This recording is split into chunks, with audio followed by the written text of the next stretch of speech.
this week with the Get Bit podcast. I am Show Guy Joe. We have Hellfire TV.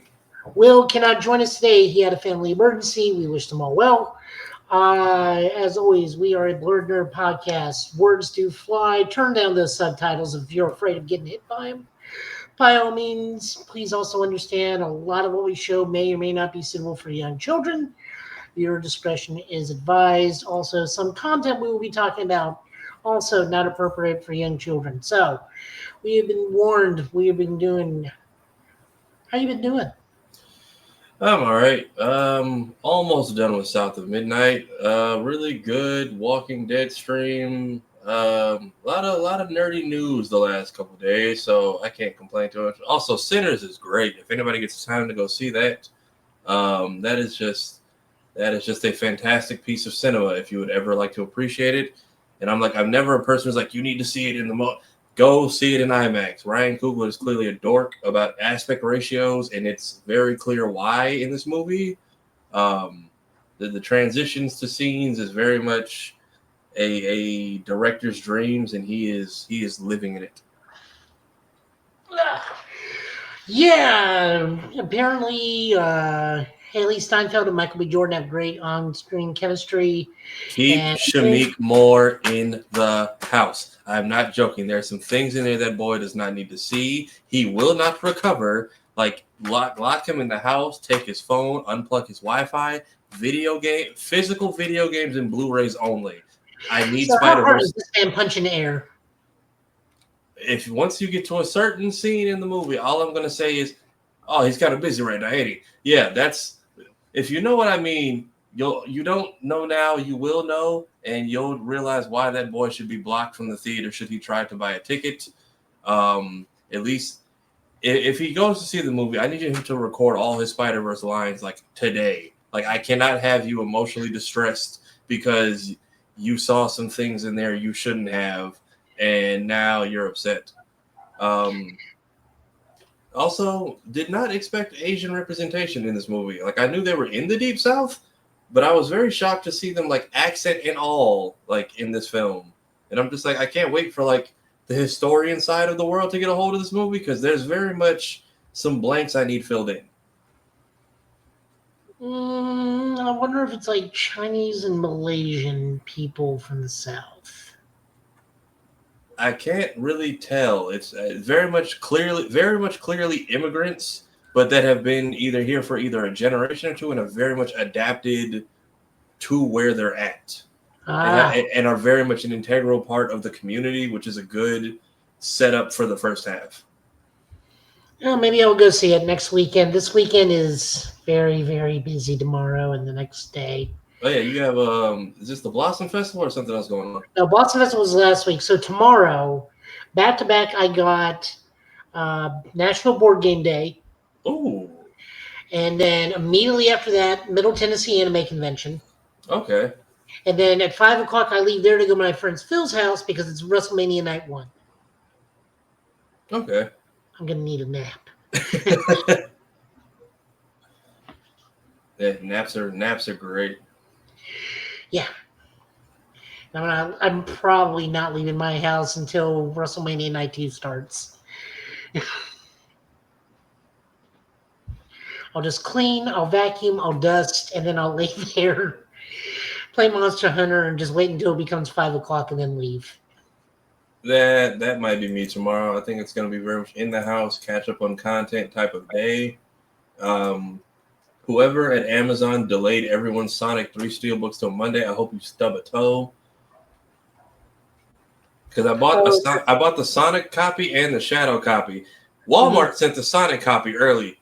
Amazon just said, we're delaying it till Monday. Not even a shipping notification. It's just there in your cart, and your money is gone. Where it's gone or where it's sitting, nobody knows. Like, I've seen 2 people who got theirs, and they're just like, I guess yours escaped before the culling happened. Now you know what some Transformer fans are feeling like, because they're getting their stuff either delayed or their pre-orders flat out canceled and refunded. I didn't know Hasbro even took pre-orders for this type of stuff. I thought they just dropped it and, like, get it while you can. No, if you go through Amazon, you can pre-order. The big one right now is the Aerial Bots, the Autobot Combiner. So Okay. their main body piece, Silverbolt, is up for pre-order, and people are getting their pre-orders canceled left and right by Amazon. It's rough. Okay. So we got a buttload of stuff tonight. Did you get to watch your anime? Some of your other animes? Checked out Vigilante. I'm still very much new to this whole side of the world of My Hero. I like what they've done with the animation. It's not just a carbon copy. I'm actually sitting through the newest episode of Fire Force right now. I am still trying to figure out what angle Captain One Eye is over here playing, because he's very much dabbled on both sides of this war, like since before the plot began, and I can't get a read on this guy. Hmm. So, off of you guys' recommendation, I did take in the first episode of Vigilantes. This main character has very heavy Peter Parker vibes. Okay, that's what it is. Like he sees it, but his powers are weird, and he's very awkward about them, and he's still learning how to use them. But there's always people yelling at him to do better, but he doesn't know if he can. I'm like, you can write on anything, right? Or is it only ground level? Because I'm like, you can go up walls as long as your knee and two hands are touching it, right? But I'm curious how you win big battles with that as your quirk. You dodge gently to the left. Like if you're in a group fight, maybe, but like, how do you do anything besides being like delegated to being like the cart titan, just like carrying supplies to the people that can actually? I mean, being a support type is not a bad thing. If you know how to play your role, Marvel Rivals will very much test your theory on that, or test your abilities. I don't know. I'm watching a isekai comedy called "Leveling Up Your Healing Magic the Wrong Way," and yeah, being a support person isn't too bad so long as your healing instructor's pseudo masochist that just yeets you into a forest and say, "Live. I'll come back in 2 weeks." Yeah, you die when I let you, or when I get killed and don't have enough energy to spare. Yeah, pretty much. So there's that. My anime, still watching all three. I have not dropped any of them yet. Uh, To Be a Hero X is actually getting better. We find out the main character's arch nemesis used to be his best friend, and the corporation that's running it has turned him into the nemesis by giving him just literally the role and then just cutting him out of his friend's life. Okay. So really cool stuff there. Apocalypse Hotel is hilarious, and I love it. They have an alien come in, and when he tries to check out, they're like, "Well, you need to pay us." And the alien's like, "Yeah." So they literally take the alien to the bank that is like broken open and old and stuff, but the money's still there. It's like, take this and just hand it to me, and we're good. Well, it sounds interesting enough and It's easy very enough to well jump and into. very cute because it's one of those slice of life ones with a very dark opening twist, but it turns out not so bad. Okay. Uh, and then, I'm just watching a little bit of everything. So, still waiting for one of them to start back up. I guess it's on pause or something and whatnot. But, all right. So, we need to jump into trailers. We got not a lot, but some new stuff from Marvel dropped. Jordan Peele came out with a sports movie. Sports. We got a brief trailer from the Mario Kart Direct, which we will discuss. Capcom Fighting Collection 2 is getting ever closer and will probably be a physical own for both Tafari and I. Yeah. And the newly announced Ghost in the Shell trailer dropped because we are getting a new anime, which is done by Studio Saru. Oh, God, my psoriasis is killing me. I feel like I was too young to get into Ghost in the Shell. Like, even the intro used to throw me. And I'm just like, I feel like this isn't a bad show, but I'm not getting what's going on here. And I heard the movie did an even more horrible job of bringing in new fans. No, people were too stuck on the fact it was Scarlett Johansson. And as a fan of Ghost in the Shell, the original series, I have Standalone Complex on DVD. That never bothered me because there are multiple times where you see her personal body shop because she can swap bodies with different things depending on the mission. I'm like, she could have easily had a American body. She was just like storing in the back left of her storage unit for these things. So that never bothered me. But the trailer we'll be looking at here in a little bit is this is going to be based more on the manga. So the fun thing about that is this version of Makoto Kusanagi is also a bit of a dork and a goomba. Okay. So we are probably going to be getting that high tech, high crime thing, but we're also going to be getting goofiness on top of it, which I'm looking forward to. But Okay. we will dive right into our first trailer,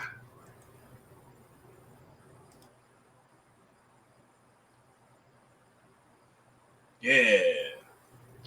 which is the Thunderbolts trailer. We're going to have to, excuse me, transition not going to be as smooth this time, guys. Will's got this on lock. I've got it on repeat.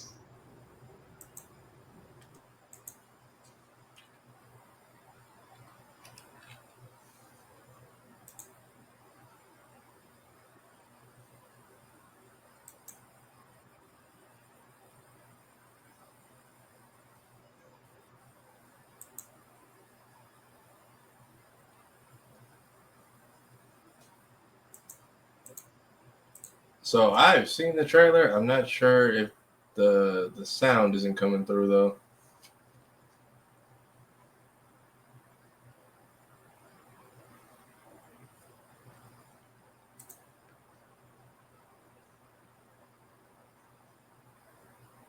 Or is the tab muted by chance?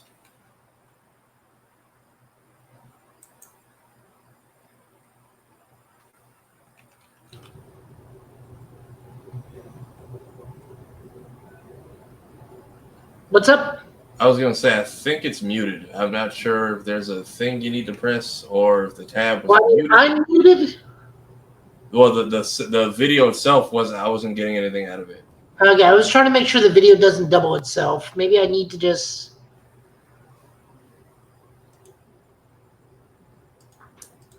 try right again. See if that doesn't double. No, that's good.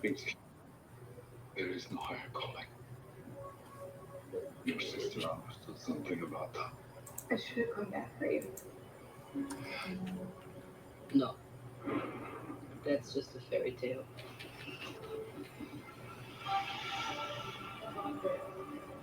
I was in high school when the Avengers came. Kind of strange, but it's all over now. No one's coming to save the day. I think we are. We can be the ones that are coming. But you have the wrong people. We have all done bad things. Look up there where you are. The past doesn't go away. So you can either live with it forever. Or you can do something about it. I am a boy. Look what you unleashed. It's all around the empty. We can't do this. No one here is a hero. You all have things that we regret. But I have so many.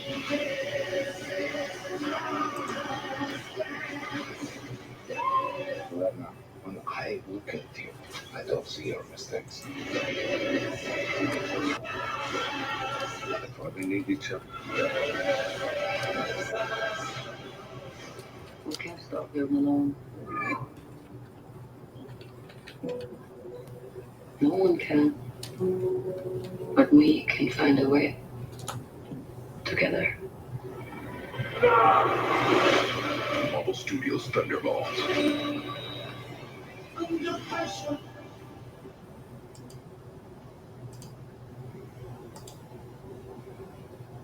All right. So that's Thunderbolts. So are we gonna get a Dark Avengers reveal, Alt Avengers? Like I feel like the asterisk is gonna it's gonna do like Falcon and Winter Soldier and have a title change at like the very end of the movie. Maybe I still don't see that the actor. I don't think the title fits for it to be the Dark Avengers. Because like the Dark Avengers were like not people seek redemption. They were just like flat out murderers on a leash. A little bit different. Very curious to see how, or if any of these next couple of movies cross over with what we're going on in TV land.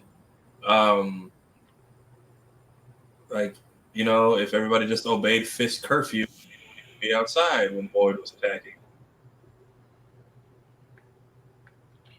Well, I mean, Fisk has a no mask vigilante, and to be fair, the Sentry doesn't wear a mask, so he gets around that. I mean, he does have a mask, but I'm like, what time is Sentry attacking? Because if it's 8 o'clock, if everybody was in the house and they were supposed to be, he'd have no victims. And then We saw the Void murking people in the office, so. This is also true. I'm very curious. Like, I see Yelena walking into the Void. Are we gonna?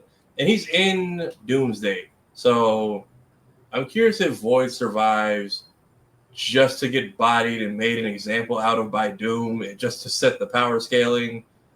Or if Yelena's gonna walk into the Void and talk no jutsu him down. Talking back to Bob.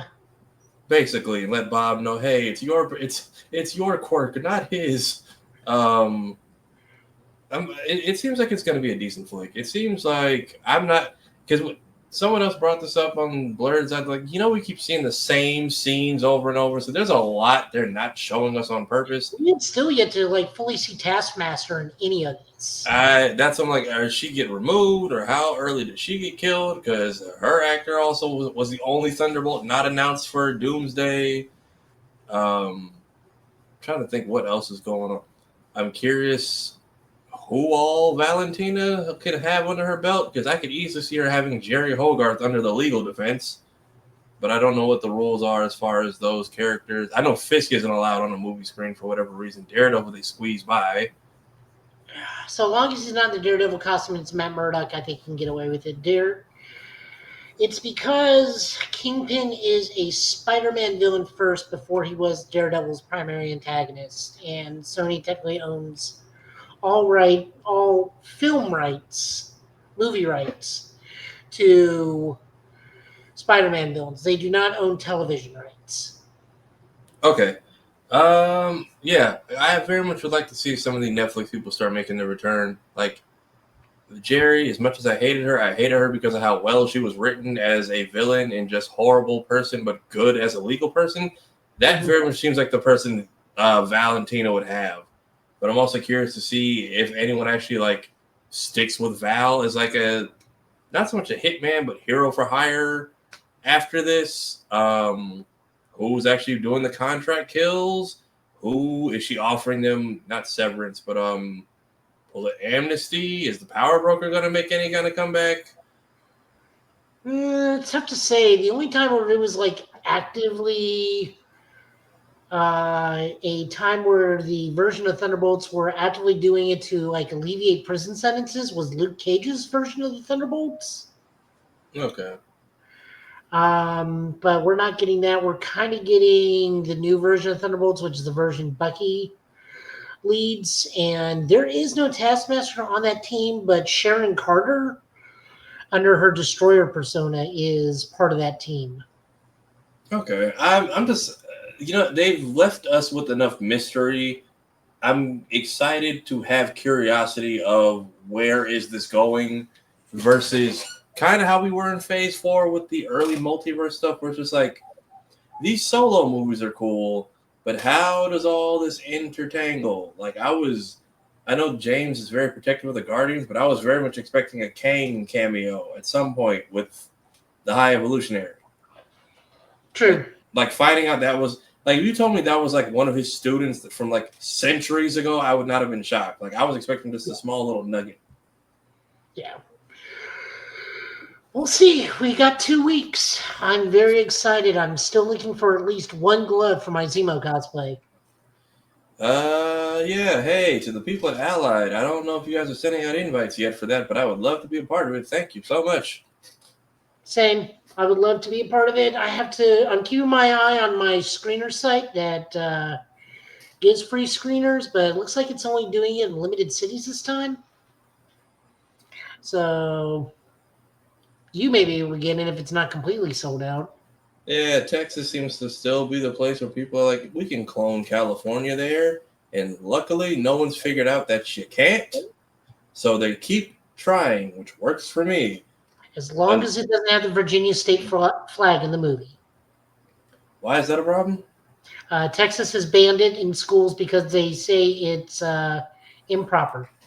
Hold on. Wait a one God-loving minute. Did you not know this new controversy? No, Texas keeps doing all kinds of stupid stuff. Let me see. Virginia state flag. What is happening here? Is this somebody standing on a dead king? Like, Yes, they find it improper. so do they just take a Sharpie and just go through all the textbooks really fast? Or, you know what? I don't ask. I don't live here. I live here, but I don't live here. So we'll probably discuss this on what the frack on Wednesday. So be ready for that, people. Sorry to give you more work with. So we're going from the two extremes. We're looking at the Thunderbolts. We're looking at people down on the luck. Let's look at people who are high on their luck with the new full Fantastic Four trailer. I'm excited for this one as well. Yes. I very much love that they are basically celebrities. I also love that this is like a weird retro 1940 to 1960s. 60s is what I keep hearing. Yeah. So let's get into that. Wow, folks, we all know the story. 4 brave astronauts head up into space and come back forever changed. This car? Our city, our planet, owe a debt to these intrepid souls. While we can never repay them, we can certainly celebrate them. Thank you, Fantastic Four. Thank you. Thank you, Fantastic Four! Please welcome the Fantastic Four.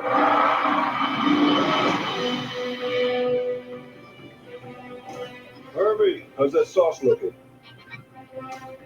Okay. That's fantastic. You're late?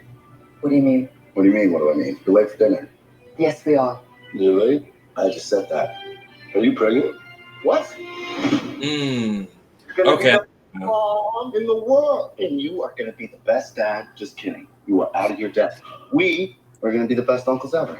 We can do this. Nothing is going to change.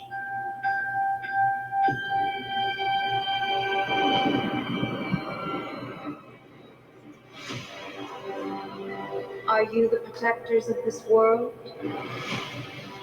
Yes, we are. Your planet is now marked for death.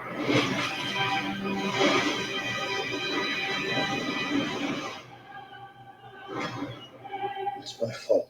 I stretched the bounds of space. And I hurt.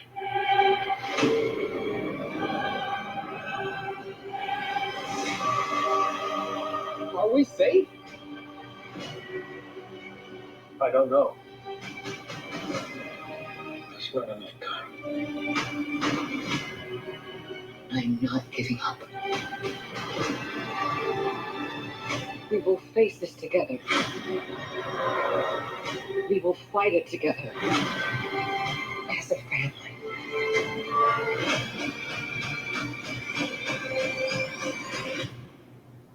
Has to be us.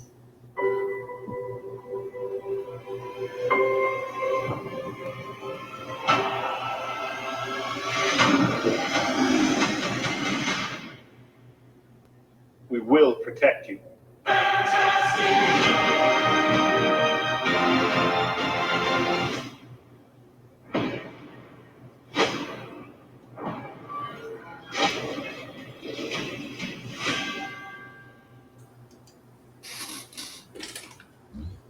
So I have heard people say that they think that's not really Galactus. They think that they're basically setting up Reed to become our next Tony as the smart man.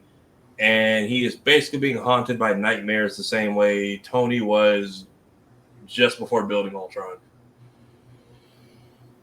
Because I know Galactus can shrink down and come down to what is clearly an evacuated New York. But I would not be shocked if that's also what's happening is he reached out to space reached back, and now he is just he's just haunted by his own decisions or his own smarts or cursed with knowledge like Tony and Thanos was. So, I do believe that's Galactus. For those unaware, Galactus is not stuck in human form. Galactus is perceived by whatever race he is based upon.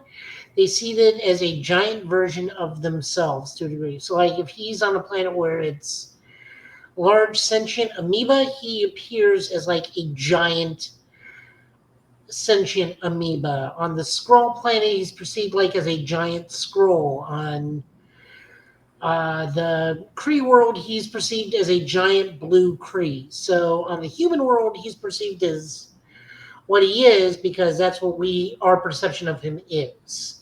Interesting. Because Galactus technically does not have a true one form aside from his pre-galactic state of Galen, the last man of the previous galaxy. Okay.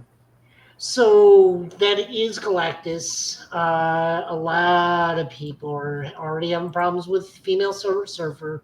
I mean, I wouldn't be surprised if her husband shows up and he's just out preparing another planet and Earth was a detour that they needed his wife to come handle.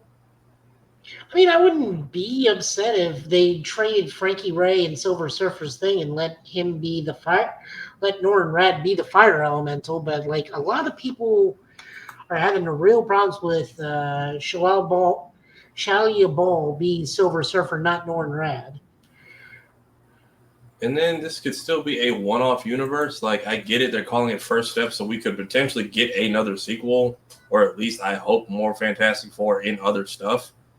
But it's still possible. This is just the Silver Surfer here. We could still get Norrin Radd in whatever Battle World scenario that gets set up in the next few movies. I don't think it's that big a deal. Also, I feel like they've been fantastic for enough for Johnny to know he should not leave the atmosphere. That very much seems like a very early mistake. Also, I mean, they've been fantastic for enough to give him fireproof regular clothes. I feel like he should know better than to try chasing anyone outside the Earth's atmosphere. He probably wasn't aware of the power level that he was dealing with. I bet like this Fantastic Four has dealt with like the Mole Man or the Doll Puppet Master on a regular basis. They probably haven't had anything on this scale to deal with before. Okay, and I do like that Ben is basically a public like figure amongst kids and not like just shitted on the way they do in every other Fantastic Four thing where he's a hero but he's made of rock, so let's all just stare and point at him. Like the fact that he's actually like the kids like wear masks of him and tell him to lift up cars, and I like that. I like that Ben is getting a break this film. It could also just be that he's back on Yancey Street, and those are the Yancey Street kids. Either way, the fact that there is a group of people who show him appreciation and like love is a nice change of pace versus hey, we're gonna watch you save the world and then your girlfriend's gonna break up with you in front of everybody. Hey, It's almost like they got like their own version of Johnny Carson. That too, like they've got like that one show that everybody watches at 6:00 at the dinner table. But they also have their own holiday and everyone. I'm curious to see what other 60s era heroes may or may not pop up. Like, I'm curious to maybe they don't have the Avengers, they just have Baxter Building and Associates. Like, I'm curious if we have a 60s era Spider-Man, Power Girl, Luke Cage, Probably not a Spider-Man, but a bombastic bagman reference would be nice. Maybe. I'm trying to think what other heroes would have been there. Like Even a 60s era, just regular Stephen Strange, who's just a very skilled surgeon. Possibly a Howard Stark. Depending on where the generations will be. classic Namor, or maybe the original Android Human Torch. You could give us all the old school like original comic depictions of everybody here if you wanted to. Who else could make an appearance? I'm curious if they are going to have a Doom. They got to have some kind of Doom appearance in here somewhere. Like I could see Reed maybe reaching out to Victor once Galactus makes his appearance, and there he's like, "Hey, told you not to go touching these things, but you don't listen to me, do you?" You're on Oh your own. no, I would script that even better. He just goes like, "I need your help," and Doom just starts laughing maniacally and ends the communication. And then shows up to save the day, but then the world is destroyed and he's left behind to pick up the pieces. And you leave him with the ability of knowing how to travel. Not the actual tools to do it, he just knows that it can be done, which gives him infinite time to go out and do God knows what while the rest of the films happen. That man and his time platform. But we'll discuss Doom stuff later in this podcast because we got a book we got to talk about. But right now, we're going to look at Jordan Peele's newest. What do we want to call this? Like take on sports? What's his message this time around? I don't know. Our need for, our willingness to sacrifice everything for our goals. Sacrifice for glory? Like, you know what you could do? You could have the girl from Get Out in the crowd, like, hitting on one of this guy's teammates because she was hitting up athletes before she met Daniel Kaluuya's character. There we go. That'd be a nice little cameo. But I think he, with the Wayans family involved, I think he was like, hey, we can make it funny, but also, yeah, what if the world of sports really was crazy and sacrificial Illuminati-esque? So not quite Mutant League football, but almost. That game, is that the one that was on like the Sega and you could like explode people and you tackle them too hard and like bombs go off? Yes. It also had an animated series. Did it really? Yeah, it ran for like 39 or 40 episodes, and they did not censor a lot of stuff. You know what? That works for me. It had their leader, Bones Jackson. I might have to go See if I look that can up. find you a playlist on YouTube so you can watch this. Like, it's absurd.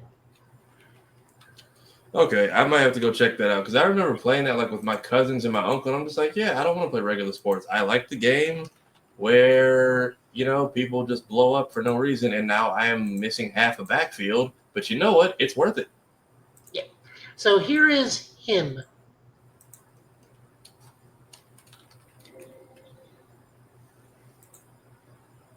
Do you want this?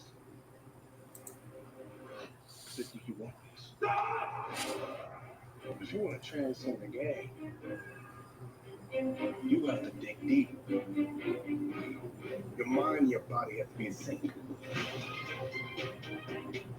Talent is how hard you're willing to work. No days off. No sleep. We grind. I'm never good enough. I'm never good enough. That's how great people think. Concussion. So you're gonna have to ask yourself, what am I willing to sacrifice? It's the fucking game, man. This is everything. Do you want this? What are you willing to sacrifice? You fucking say it. Say it. Say it.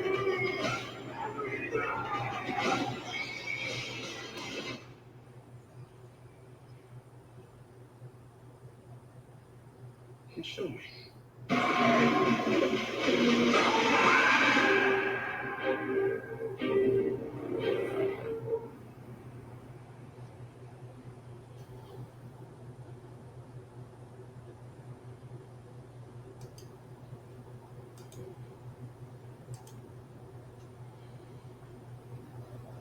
Yeah, that's going to be something you're going to have to report back because that's not a Joe movie. Yeah, I will very much see how much crazy he gets put through, and I guarantee there's so many dudes who I played Division III football with who are like, "Yeah, I'd be willing to do all of that." And it's like, my man, it's over. You're down here in these minor leagues for a reason. You are here with the rest of us, where you belong. But I'm curious to see what his take is on the world of sports, especially concussion. If there is something in here about CTE, and the worse it is, the more cuckoo someone is, I'm not going to be shocked. If you would like to get a Antonio Brown doppelganger in there somewhere, it'd be more than welcome. He is the unofficial spokesperson for concussions at this point. Yeah.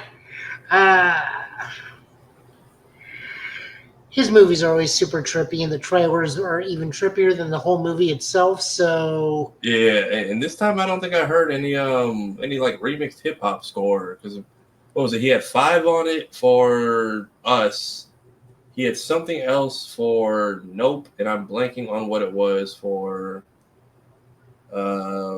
Get Out. But I'm also curious on what the progress is in that game he teased with Kojima like 2 years ago. If you got an end credit scene, you want to give us a little update on that, that'd be much appreciated. I mean, it's a debuted on a Keeley event, so maybe we'll learn more about it on Summer Game Fest here in a little bit. How soon is that? My birthday weekend, so first weekend of June. Okay, so that's not too far out. No. That's going to be such a... We're going to have to work on a weird schedule for that one, maybe. All right, so Mario Kart had a direct this week. We learned a whole bunch of stuff. New moves, new weapon, new items, new modes. We are not looking at a full 16-minute trailer. Yeah, not for. I get it. It's Mario Kart, but for one game, absolutely not. Like I'm very much appreciative to you guys for how much you put into this. Cool. The penguin meme. Let's be further. No, you guys do know your fans. You just don't care how we feel about anything.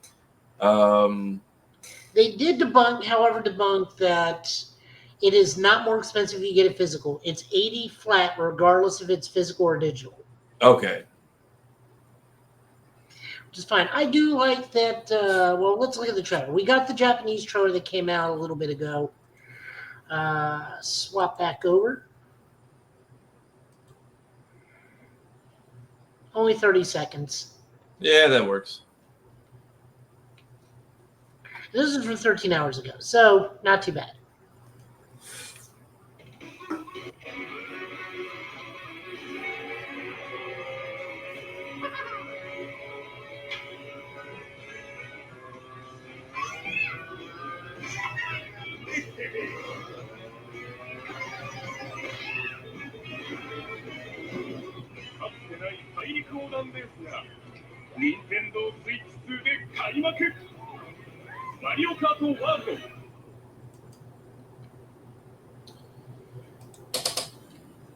Yeah, it seems decent enough. Again, whenever you guys drop the upgraded version of the Switch 2 and the base now becomes affordable, or you give it a better battery life than it got right now, I will maybe dabble in it. But for right now, enjoy Japan. Y'all got it. We got tariffs and a possible recession over here. I will continue to enjoy my backlog and hopefully cheaper Switch games now that the new console is out. Yeah. No, I mean, it looks fun. I like that the cow from Moo Moo Meadows is just named Cow. Yeah, that was such a random one to bring in, but then again, like the first Smash fighter we got new was Piranha Plant, so. True. I do like that the unlocks are very easy, so like the different...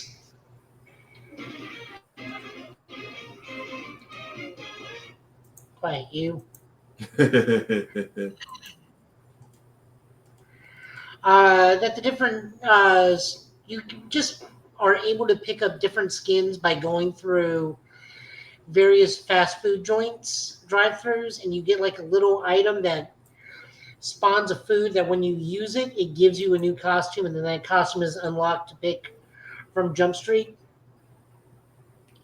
Okay. It's yeah, I'm curious to see what they even decide to set as it'll be the Mario's movie skins. But I'm surprised. I'll be shocked to see what gets put as DLC and or season pass for this game. I imagine Link will probably come back. I imagine they will probably expand the islands and maybe do like different zones, like maybe add a Donkey Kong zone or maybe a Rabbids zone. I just see them expanding the island outward more and more and more, or the kingdom more and more and more is what it's going to be like. You know, the way they had Hyrule set up as that DLC map to where like it wasn't coins, it was rupees. I would very much like to see that base, but for like each character franchise that is represented. Like I would like a Donkey Kong stage where it's maybe instead of cubes, we're breaking barrels to get and it's bananas instead of coins. Crystal bananas are. We'll even throw it back to the horrible French Donkey Kong thing. Maybe it could be crystal coconuts. I mean, take some elements from Diddy Kong Racing. I mean, I know you guys like to pretend that game never happened. It's not so much that they're pretending that game never happens; they can't reference it because that's technically a Microsoft game. Really? Oh, is that from the It's Rare not by replay? Rare, yeah, Rare replay. Is that on the Rare replay on Xbox? I don't know. Because that's in such a weird gray area because it's like Diddy's there, but they're like, oh, hey, well, sorry you're having to do stuff from the ER. Yeah, we get it, man. You got to be in dad and husband mode, and it is fully understood. Okay, in this bundle we have. Okay, we do have GoldenEye, Cameo, Perfect Dark Zero, Grabbed by the ghoulies. Banjo, Tooie, Kazooie, and another Banjo Kazooie game, but no. Yeah, I'm not seeing Diddy Kong Racing. Yeah. So I guess he didn't make the cut. I guess it's legal enough for Nintendo to say, "Hey, you can't have it." But yeah, that's such a weird space that they can't use anything from that. Yeah, I know. It's so weird. And there was it not on the Nintendo Virtual Console for the 64? It was on the 64 because that's where I have Diddy Kong Racing from. No, but I mean on the Virtual Console. The Virtual Console.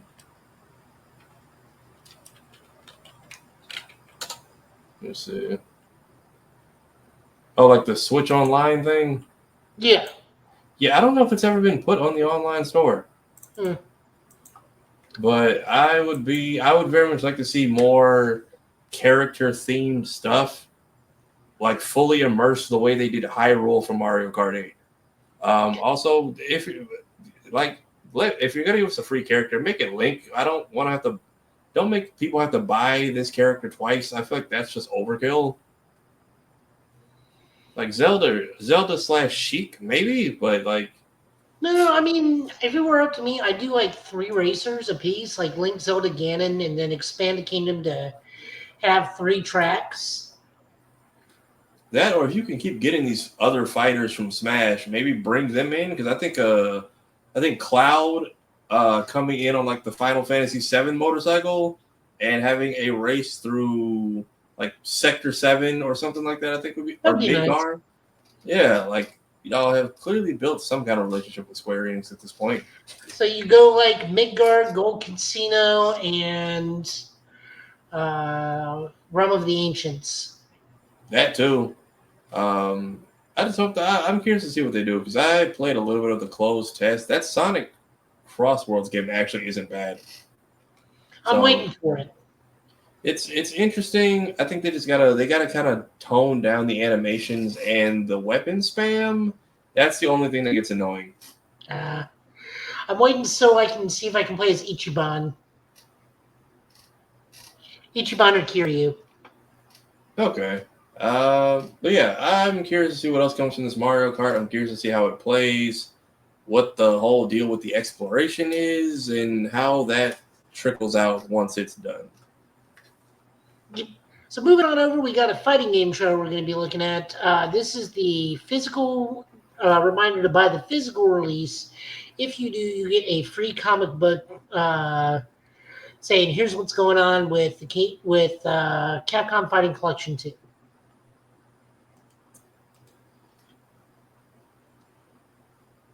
And people, look, it's Kyo Kusanagi, the one everybody was complaining about during the first Capcom Fighting Collection, and him being overshadowed because Terry was doing stuff.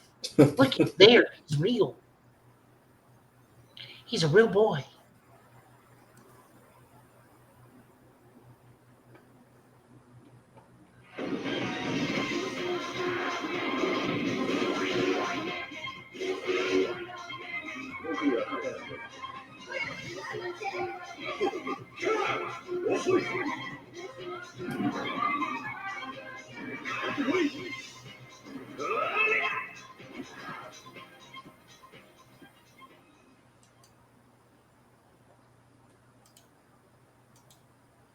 You know, I'm just asking, if you're gonna put a comic book on it, please don't place the price sticker over the sticker that says comic book inside.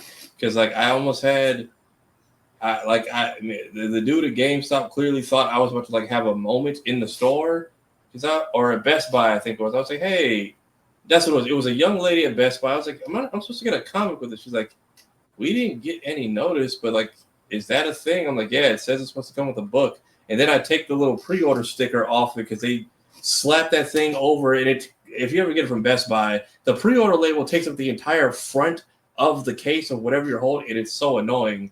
And then it's like, oh look, comic book inside. So I showed them like, hey, if anybody comes here complaining, they have to actually open the thing. So sorry about that. That's So I think I still have my PS4 copy sealed. I just haven't had a reason to open it yet. Switch copy is like this big. But I'm hoping it's a little more. The Marvel vs. Capcom collection was cool, but I get it when they said arcade collection because it's not. A lot of the versus stuff you can really only do if someone else is playing. Otherwise, like Marvel vs. Capcom 2, you're picking a team, but you're fighting the same characters in a row each time, and that got kind of stale, kind of fast. And then it was kind of the same thing for each subsequent game. So they very much meant the word arcade and took the arcade version of each thing, versus kind of like the console variants that we were used to. And that was kind of disappointing.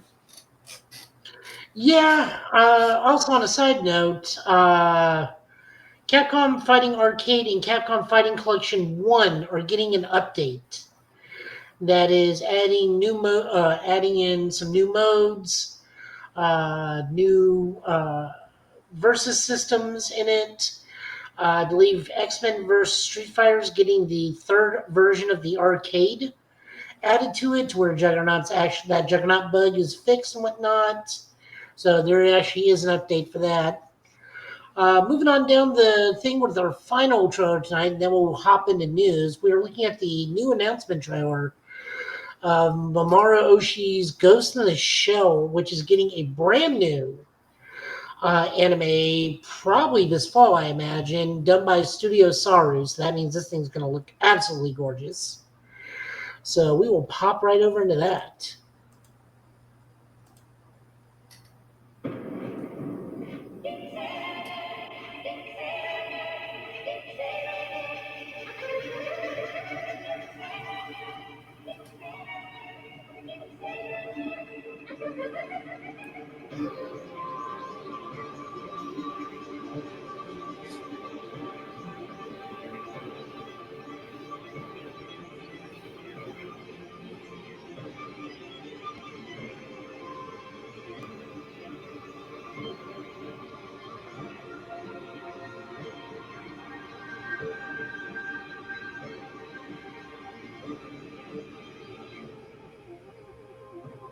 Oh.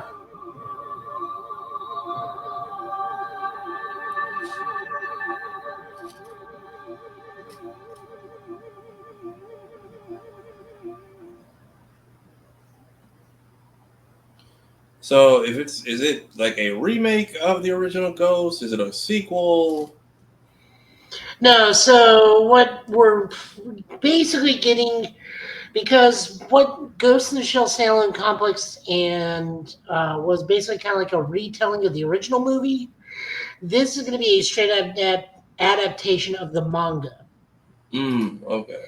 which we haven't really gotten. Like, kind of we have, but like more often than not, they're when they do Ghost in the Shell, it's kind of adapting the movies. So the first anime was based on movies that came out that were like loosely based on the manga. Yes. Interesting. So this is going to be like a supposed straight adaptation of the manga, which I am really looking forward to. So this is basically Full Metal Alchemist Brotherhood, but Ghost in the Shell. Yes. Okay, that's fair. In that case, I might give this one a shot. I mean, it'll still be hard to understand with all the techno jargon, but it should be at least be better than the last time we got a Ghost in the Shell series. We should be okay. I think, like you said, people give the movie a lot of flack because we had mainstream actors in it. But if Oh, no, I'm talking about the horrible CGI anime that came out a couple years ago. There was a recent one? Yes, where she was much younger because it was in like her cadet days. And it looked terrible. Well, sounds like I dodged that bullet. Yeah, I think I'll give it a shot because I feel like I was too young to follow what was even going on with Ghost in the Shell back then. Now that I'm older, I feel like that's a show that requires more attention than I can pay it. So if it's accessible when it comes out, I'll give it a try. I'll give it a chance. It uses a lot of complicated words, and at times you're just asking yourself, "Where are the Digimon?" That was some parts of Dr. Stone with me, and I'm just like, all right, this gear and that chemical and this chemical, and they actually do a good job making jokes, and it's just like, well, there he goes again. It's like, let us know when you come down from your science high, and you can break it down for these native villagers who don't speak your language.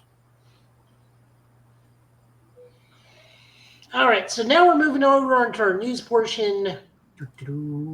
First off, we are looking at the Tekken patch emergency notes. Why is it? I'm hearing people saying Tekken 8 is worse now. Well, Tekken 8 Season 2 was really bad prior to this emergency patch, and Anna was unbelievably glitched.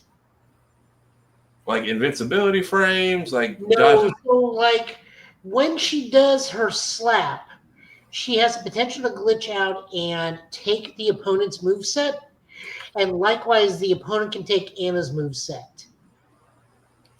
So now you basically swap characters but keep the same model? Yes. Yeah, that's annoying. So after significant things and being overwhelmingly review bombed on Steam, Namco did everything. So they promised a more defensive game in Season 2, and instead they became ultra aggressive. So, like, what the problem was, there were more safe moves, more 50-50 setups, more tracking moves that skewed the gameplay to pressing buttons that led to very long-winded combos. Not Final Fantasy summoning long, but they were getting there. So they went and pretty much just try to address it. They're increasing the overall health values of the entire cast so they can withstand the combos, but they're nerfing overly high reward moves. Yes, I am just reading this off the screen. They're tuning the heat system to reduce the amount of chip damage it causes. Paul and Jack 8 will be heavily addressed. Also, they'll be taking care of Anna's copy glitch. We have the full patch notes right here. We will not go into everything. We'll just hit up universal changes. All right, I mean, as long as they're addressing it, seems a review nuke on Steam is the quickest way to get some corrections from the devs these days. Especially if the criticism is justified and not just you hate reviewing stuff because whatever you're angry about today. So essentially they're going from people's health pools going from 180 to 200. Rage activation threshold is based on a 23.5%, so it'll change from trigger point of being like a 43% health to 47. Rage will now last longer. These changes don't apply in story mode, the epilogue, or Tekken Bowl. Throw, which was also a big issue. Breaking the throw would result in defenders successfully breaking the throw would have a damage penalty. The mechanic where the defender receives 5 recoverable damage upon successful throw break. Throw break has been removed, so they're essentially, if you broke the throw, if the defender broke it, they would just get chip damage. So that's bad. Heat engagers got reduced from frames. Heat dash is now scaled more properly. Chip damage is being scaled more properly. Key charge, which was the biggest issue, is everybody became a stance character essentially. So lots of stuff got changed and happened. So Tekken was having some issues. I mean, as long as they are at least aware of the community, because I feel like right around this part of the fighting game, once the high wears off of what's out, it's like the upkeep is what makes or breaks it, and this is where every Mortal Kombat seems to die.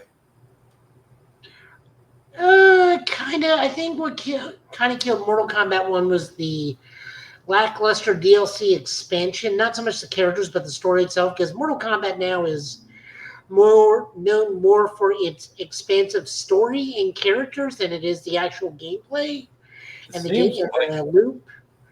And that Chaos storyline was not great. A lot of people say that they peaked with MKX, and sometimes I'm just like, that was the last one I remember watching like the full story through. So maybe they're right. Oh yeah, no. That one was last time. Moving on over, we got some comic book news. We're just going to be bouncing back and forth because there's just a lot of really random stuff because Star Wars Celebration is happening right now, and also Marvel's letting loose a lot of stuff. So yeah, congrats to all my mutuals who got to go to Japan free of charge on Disney's dime. I'm not envious of you at all. Let it out. Marvel and Toho's International deliver a pop culture shattering showdown and the new Godzilla vs. Destroy the Universe comic event. Lately, we've been gearing up to that. We will look at the newest Godzilla vs. series in comics later in the show. But we have a wonderful picture right here of the universe taking on Godzilla. This is a Toho Godzilla, not the Legends version. So be aware of that. Please keep in mind this is not the first time Marvel has interacted with Godzilla. He was a regular character that Marvel Universe had access to way back in the early 70s and was Dum Dum Dugan's primary antagonist was Godzilla. That is a name I have not heard since, I think, Ultimate Alliance. Yes. Yeah, I'm very shocked. I feel like that character is very prevalent in the Marvel comics and is just yet to be addressed for no reason whatsoever. They addressed him. We found out he was a real-life decoy model, and the original Dum Dum Dugan died a long time ago. In the MCU? No, not in the MCU. Yeah, so MCU, I feel like Dum Dum Dugan is... He's only around in the Captain America movie because he's a World War II era character. Okay, yeah, he's like an old name throughout the records, right? Yes. Is his title anything that gets passed down, or is he just that spoken of that often? No, so like I said, he was kept around in the comics because of Nick Fury. And then we learned like the dude we've been with the whole time has been a real life decoy model because he just never aged. Okay. Because yeah, I remember like if you do a lot of the extra missions in Ultimate Alliance, his name comes up like a lot. But it's always like in So- past tense or just like off-screen stuff. So I'm just like, I'm curious who this guy is, or wonder if like his name will ever come up in anything.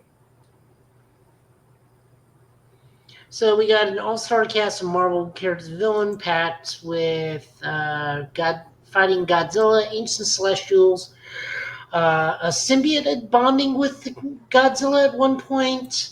These are the books that are currently out right now that are leading up to this. Battle between Hulk and Godzilla, which is what we're going to be looking at this week. He has always been battling. Like I said, he's been in the Marvel Universe frequently. Legends Universe gets DC, but old school Toho Godzilla, he's part of Marvel. Okay. So I am looking forward to this. I think this is going to be dropping around July 16th. And then did DC wrap up their whole Godzilla crossover already? Yes, and they're getting ready to do a sequel. Okay. Yep. Because remember, Kong is Green Lantern of his universe. Okay. I like how easily you just accept that. I don't question it. I've seen, like, I grew up during the hype of waiting on season 2. I saw Attack on Avengers, and they're like, oh, it's going to be a Attack on Titan crossover, and it was like 4 whole pages. So this, I'm happy to see, like, okay, monsters versus superheroes. It can go to any universe, and it's actually a full book. It's not just like that teaser image you put in the middle of a magazine to sell some copies. True. Like, Monster Island actually exists as a separate place in the Marvel Universe. It's near the Savage Lands. Is that the place where Professor Magneto got kidnapped and all the dinosaur people were at? Yes, that was the Savage Lands. Okay. I'm like, I get it. I know that reference. So moving on over, because we are talking about Star Wars, tomorrow we'll be able to look at the new first-player turn-based tactics game coming to PC, PlayStation 5, and Xbox. This is Star Wars Company Zero. Don't know what this is really about. I see a bounty hunter, a clone trooper, a smuggler, a Jedi, a droid, and I have no idea. A Genosian, a clone, I have no idea. Yeah, is that a robot with a saber or a mechanical person? No, I think he's like Kit Fisto's race. That may be like a water inhaler. I'm curious why we never see them anymore. I feel like there's no way.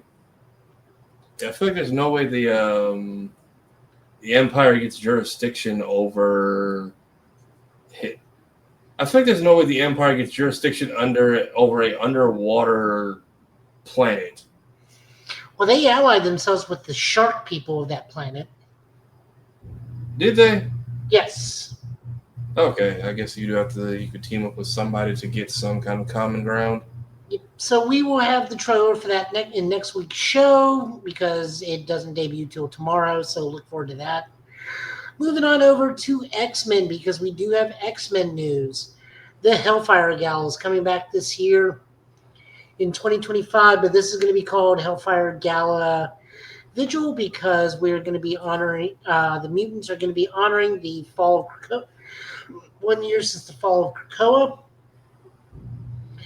Meanwhile, humanity just continues to suck as a normal humans just continue to suck as a race. So we will see what this entails.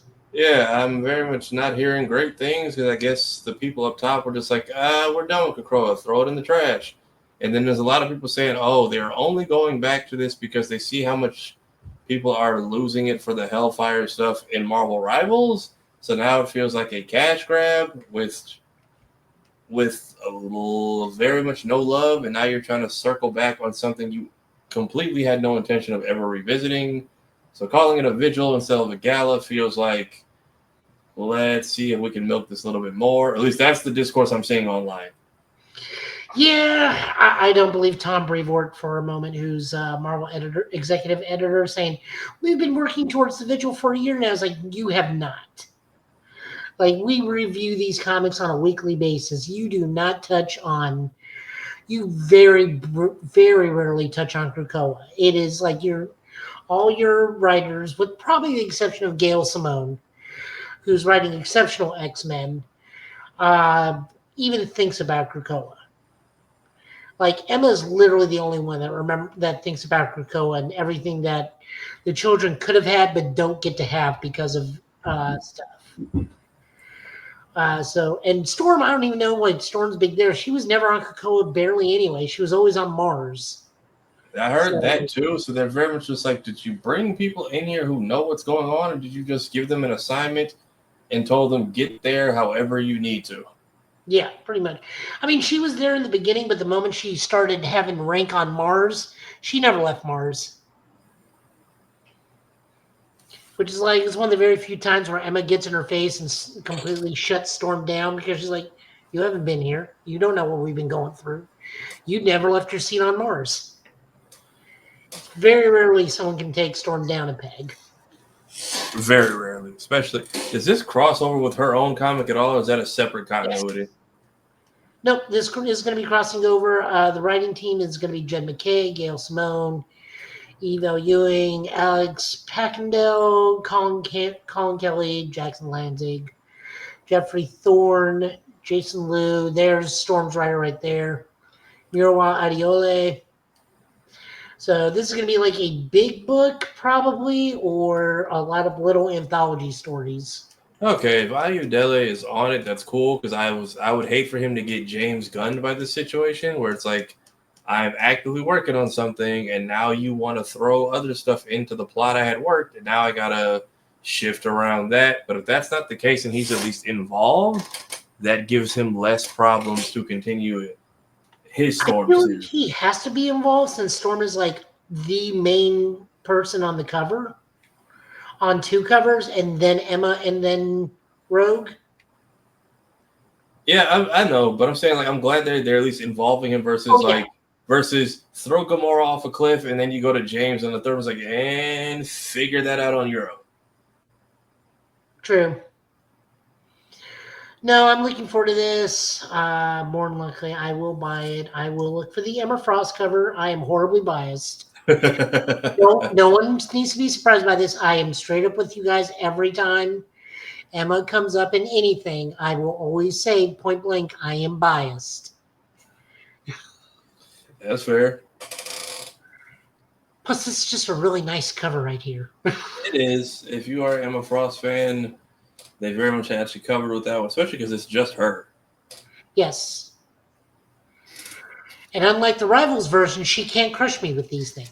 Unless Oh my God. People have been losing their minds over it. And you got people who are just like, oh, why does it have to be like that? And then you got the people who's like, I don't want to play any other female character if it's not like that. It's like, make your minds up.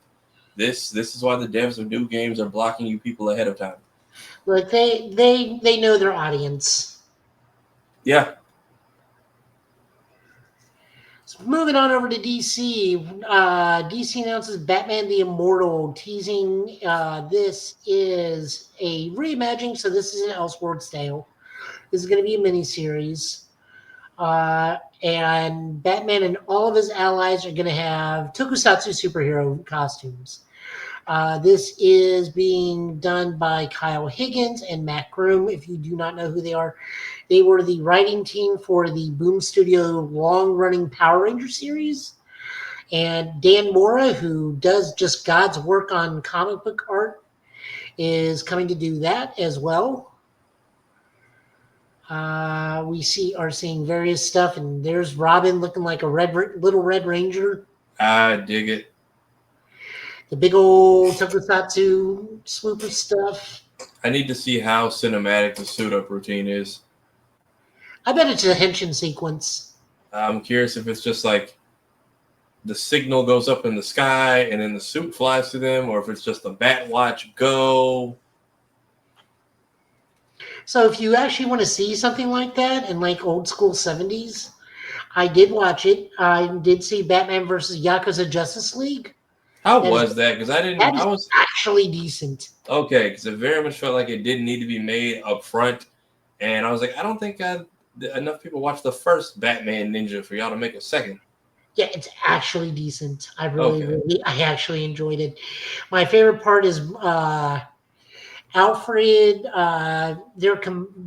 Vehicle, all their vehicles combined into one big bat vehicle, and Alfred makes this 1960s giant robot television opening and just Okay. shows it to you, so you get to see the opening. So, see, Batman's got like the light cape, Robin's got the light cape, Nightwing's right here. We get to see the new Bat Jet. And I am a big fan of Kyle Higgins. He is just doing great stuff over in the Massive Verse with Rogue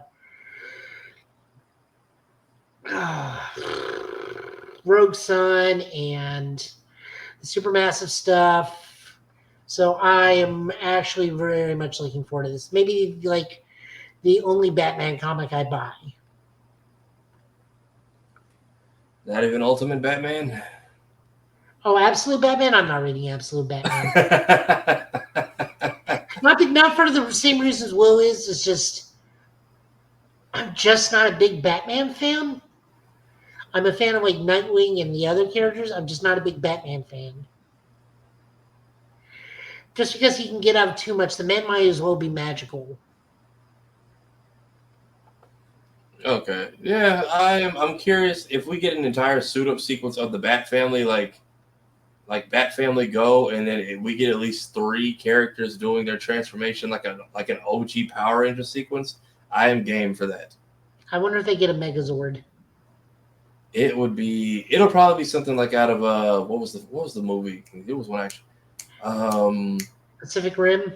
No, Batman, Superman, Public Enemies. When the good version of the Kid Toyman made the the Superman Batman composite robot. Yeah, the Super Bat Megazord.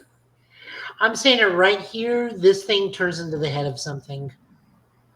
I can see that very much. It docks.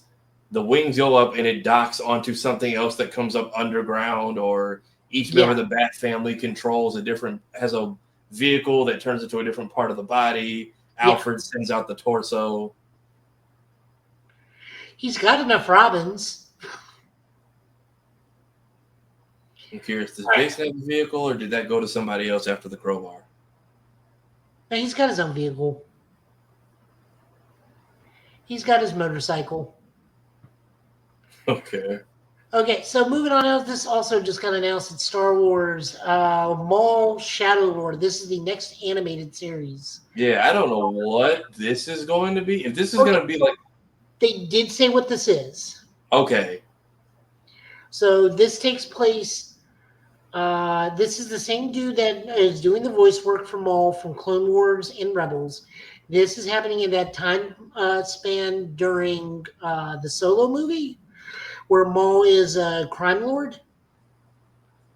Okay, so this is before some of Rebels. This is before Rebels. So this is like after Clone Wars and before Rebels. I was gonna say, because after Clone, him and Ahsoka were basically on an even playing field and just had to get out of there.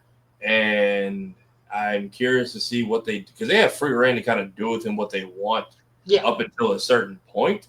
So if we are going to get the same savageness that we have before, I'm down for it. Yeah, he has the Crimson Sun, I think is his syndicate. So does he have anyone left after he lost Mandalore, basically? Yeah, he becomes a crime lord. Okay. And supposedly he also is going to be training a Twi'lek apprentice at some points, which people are hoping to God it's Darth Talon. Which, for the fanboys, that's great. You get your barely clothed Crimson Twi'lek girl. Good for you. Thumbs up. Oh, right, her. Yeah, her. Which I'm not bagging on the character. It's just like, I see obvious fan service when I see obvious fan service. Yeah. I'm fine with it. I'm chill with it. It's just one of those, like, you're doing this for the fan service. Not to actually serve a purpose, which is perfectly No, fine. she serves a purpose because, like, she's in the old school Legend comics where she's like the primary antagonist against the grandson of Luke Skywalker, Cade Skywalker, I think. Okay. Kira know which one I'm talking about. Okay. But no, so this is going to be in 2026. Currently in production now, so we do have this to look forward to. And then last bit of news, we got Switch 2 stuff. Maintains Nintendo Switch pricing. Retail orders have been pushed back to the 24th. This is just Nintendo. This is coming from Nintendo itself, so these are not like rumors or anything. This is straight from the horse's mouth. This is all the current pricing we got. They did say that this console will maintain its prices, the games will maintain its price, the peripherals will go up in a small bit in price. So they're willing to bite the bullet on the tariff prices for the consoles, but we're going to have to pay a little more for our extra stuff. Yeah, I feel like so far this is I don't think we've ever had this much bad news come out after the announce of a console. Like, it's just... Sure we did. It was called the entirety of the Wii U. I feel like the Wii U was such a... Like, by the way, this is also out console. Like, every time game stuff came out, it's like, all right, I guess we have to give Nintendo time to talk. Like, the Wii U was very much the redheaded stepchild, whereas this is the person who's supposed to be next up and is letting down all of his kinsmen. Pretty much. The smart move is still to get the Mario Kart bundle because, like, for $50 extra, you get the free Mario Kart game. I mean, that's $30 off of the retail price, which, you know, that is actually kind of significant. Yeah, that's I don't know. I'm gonna need to see people actually play this because I know that I think there's an expo going on right now. Or I saw the last couple of days people were doing like live play tests with it. But yeah. I would need to see how people play with this, set up with it, how the features work. How's that in-game chat feature working out for you? I'm very much gonna let the YouTubers say this one. Y'all got it. Let me know how it is. But yes, the bundle for that price is not a bad deal. Yep. I mean, I'm looking forward to Donkey Kong Bonanza myself. That one, very much, yes. I feel like we've been overdue for a 3D era Donkey Kong for the longest. I'm sure we'll get a direct around June or probably at Summer Games Fest because that's only a month out from its release. So we should be seeing stuff like that soon. Okay. And then comics. Let's just jump right into the comics as soon as it boots up. We'll give it a second. On this computer, no, it's going to be more than a second. I don't lie to you guys when I tell you the last game I can run on high settings is StarCraft 2.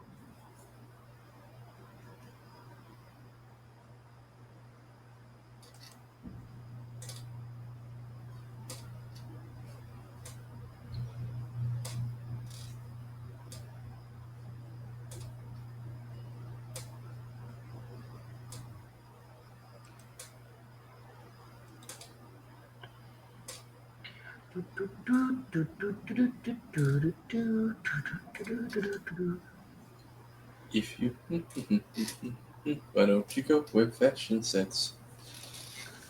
Putting on the Ritz. Putting on the... But yeah, I'm trying to figure out what games. You know what I can do? I can finally play my copy of Sparking Zero. That's what I can do when I finish out the minute. Okay, absolutely. We just confirm Ultra Vegeta 1, Pansy, Glorio, and Ku. I hope to God Ku's ultimate is the book attack. I would be okay. If not an ultimate, I would be okay with that being his rush attack. Kind of like Goku's Meteor combo and stuff. If he does that and the final attack is just he hits you with a bunch of blasts and then swings a book for his final hit, I will be absolutely okay with that. Or even better, he gives Do a cookie and he goes Super Saiyan Do and does the Kamehameha. I'm okay with that as well. Something with Do. I feel like he should be doing something with his brother. All right, first up we got, let me get that out of the way. Absolute Flesh. This is written by Jeff Lemire and Nick Roble. Art and cover by Nick Robles. Art colors by Andrea Lucas. We just get to meet the Absolute version of the Rogues, and we get to see what Barry's status is and what Grodd's status is in this book. But continues to be solid art, good story. I like the reinvention of the Rogues. I'm sure one of my friends is going to absolutely love the new version of Captain Boomerang. She's obsessed with Captain Boomerang. Really? Yes. So who is the robot face here at the bottom?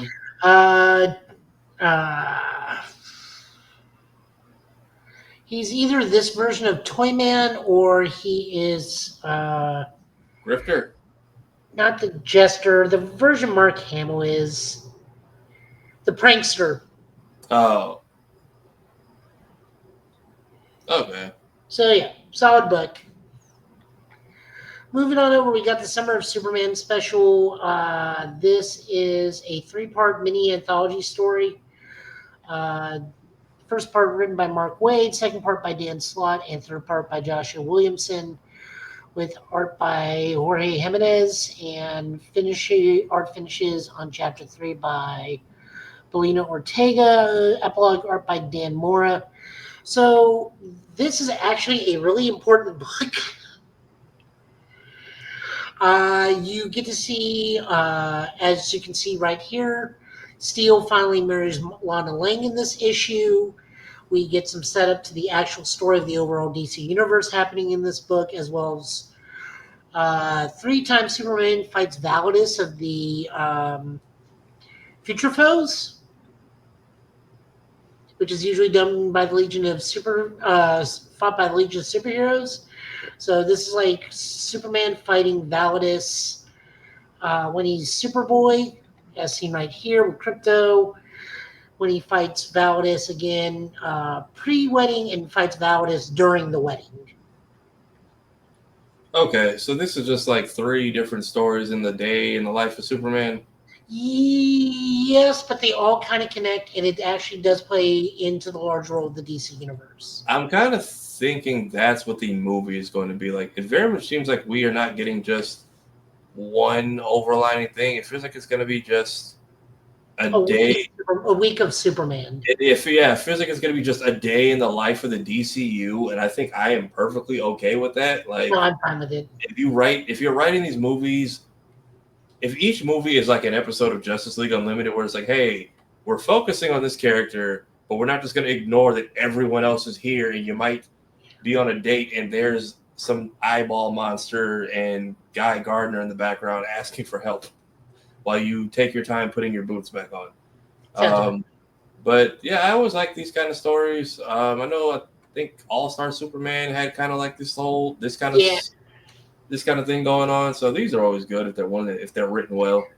The other big storyline on this one is his friendship with Lana Lang, because like we see that Clark gets to see his future self, and he's very, very. Kid Clark is very upset that he does not end up with Lana, because they were a big item when they were kids and teenagers. Mm. But I mean, Lana does marry John Henry Irons, so in this book, like Steele is married to a version of Superwoman, so we're good. Okay. Yeah. Long time coming for John Henry too. I'm really happy about that. We get Sonic and DC crossover issue 2. This is written by Ian Flynn with art by Adam Bryce Thomas, colors by Matt Herms.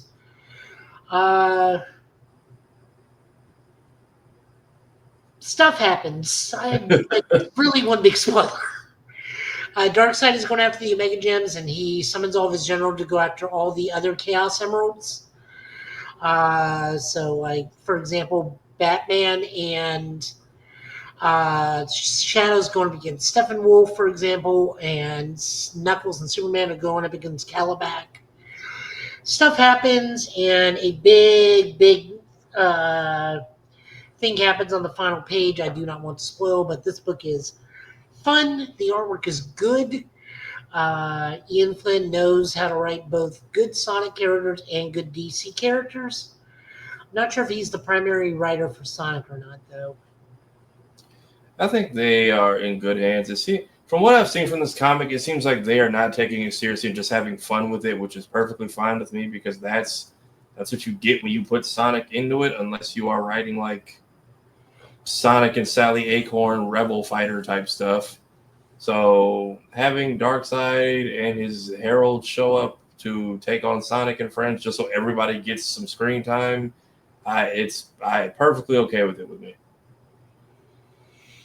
Yeah, we haven't even done like Sally Acorns is like non-existent in the new book too, new series too. So I'm hoping the next movie will give her or bring her back to. I don't think she's important as she used to be anymore. She's not, but if we are going what I think is going to be the Freedom Fighter route, which they have very much saved Amy from the damsel in distress introduction, which I don't think was going to be a big issue, but it's fine. Especially because in the first game she was technically only 8 years old. But we don't need teenage Amy with a hammer saying, save me. So if you were to take me back to Mobius and you're telling me we have a female fighting force consisting of her, Rouge, and Sally, I would not be mad at, and potentially Blaze. But yeah, I liked this comic. I like the banter. I like the pairing of Flash and Sonic. How playful that is, while the demon that has ruined everyone's life at some point is basically just right here, just prancing around Mobius. Even Dr. Eggman comes in and is like, we have a problem. It's like, no, duh. It's like, no, there's someone more evil than me here. Moving over to Wonder Woman number 20, we are now in a new arc called Murder on Olympus Part 1. Diana's mother is being accused of murdering Ares. So Diana goes to get Batman to go and solve this murder. This is written by Tom King. You know it's Tom King because there's 9 panels in a single page. Is that like his signature thing? That is his thing. Gilliam March is the artist. We get to see Batman interview various gods. Batman is struck by a bolt of Zeus, which apparently was stolen, and just like we're looking into that. We get to see Batman go to see Aphrodite, and Aphrodite just like immediately flirts with Bruce. Takes his mask off and just kisses him. Bruce just like stands there and takes it. Diana's like, we do not have time for this.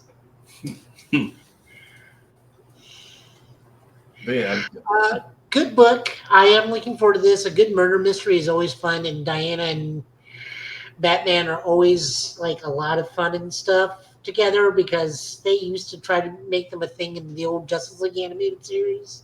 Yeah, and I'm just like, we kind of threw that away once we got to kind of Batman Beyond.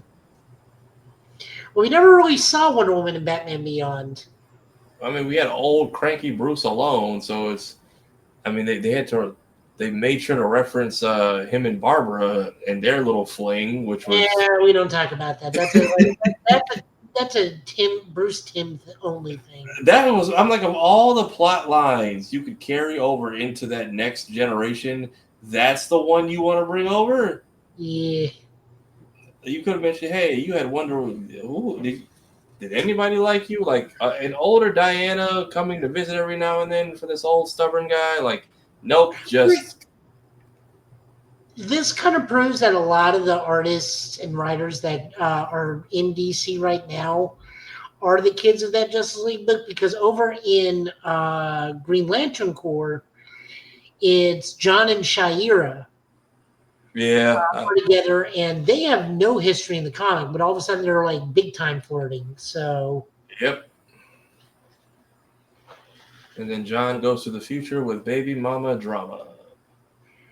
I still like the big joke on that was like, that wasn't the bad part. It was the egg she laid. What?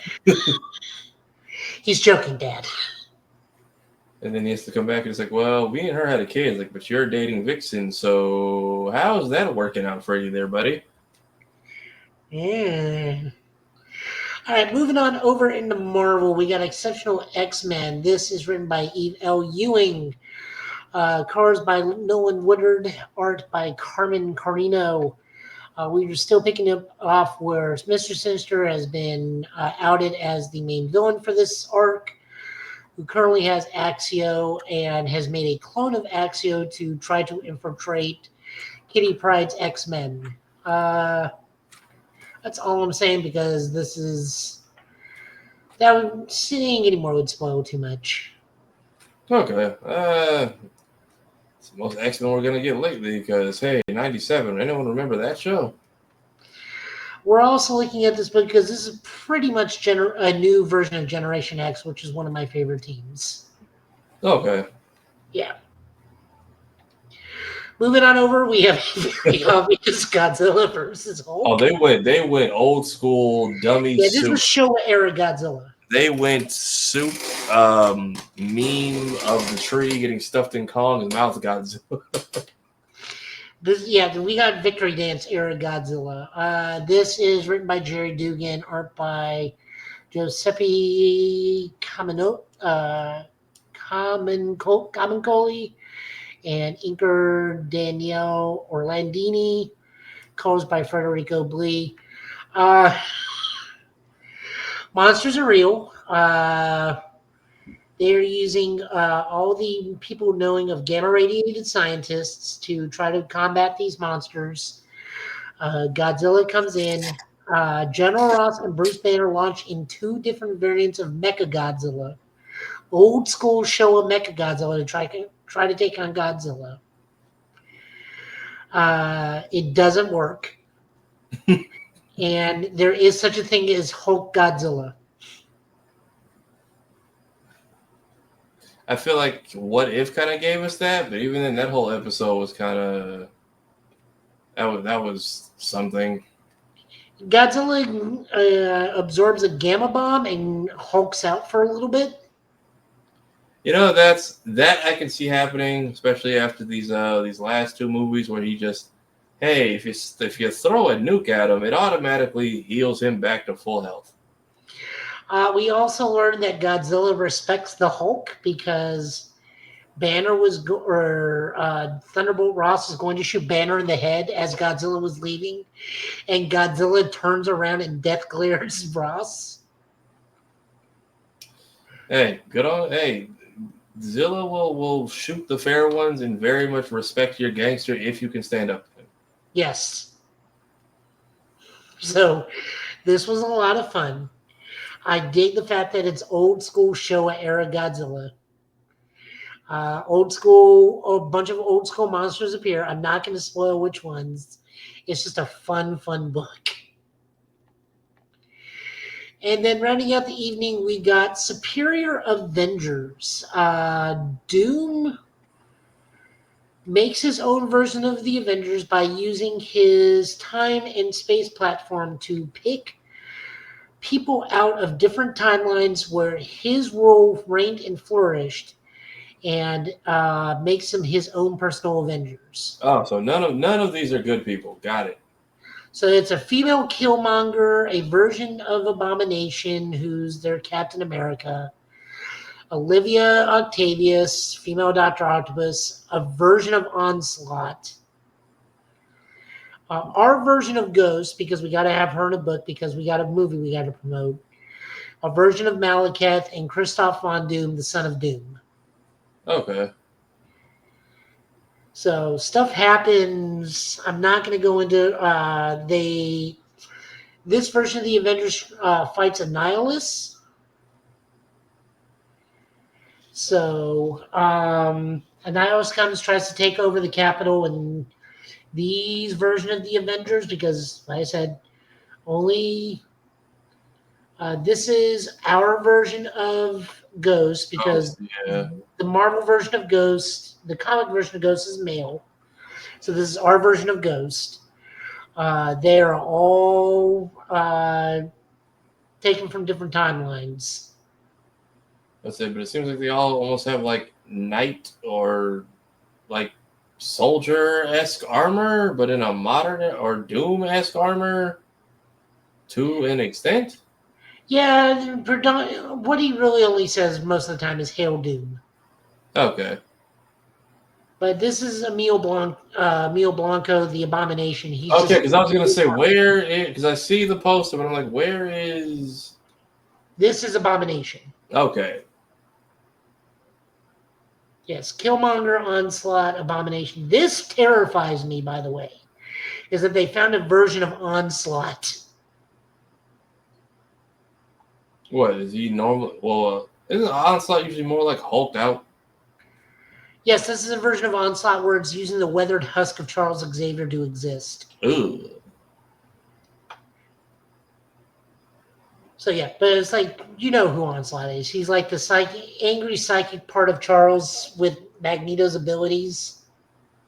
Yeah. Yeah. So this is just a terrifying image right there. But nope, that's all the comics we got. We will have more next week. We know we got some trailers we will already be looking at next week, but that has been the show. I don't know what I'm doing soon because I've got too much stuff going on again. I'll try to stream soon. I know I got to stream MechWarrior. I know I got to stream.